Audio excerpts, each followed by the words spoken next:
How to turn dark mode on or off on iPhone. Hello everyone, welcome back to the channel, and in this video I'm going to show you how you will be able to turn on dark mode off or on. To do that, first of all you need to open the settings in your iPhone, and after that under the settings just simply scroll down, and over here you will have this option which says display and brightness. Just simply tap on it, and over here under the appearance section you have two options, either light or dark.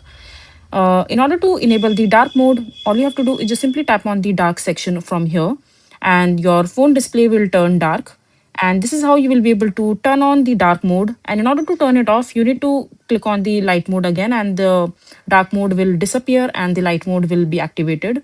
Now, I have currently put my phone to the automatic section where during the daylight or during the daytime, my phone will be on the light mode section, and during the night, my phone will automatically turn to dark mode section. So you can try this as well. And if you want to manually put the dark mode only, you can select the dark mode from here, and that's how you will be able to turn on or off the dark mode in your iPhone. I hope you find this video to be helpful.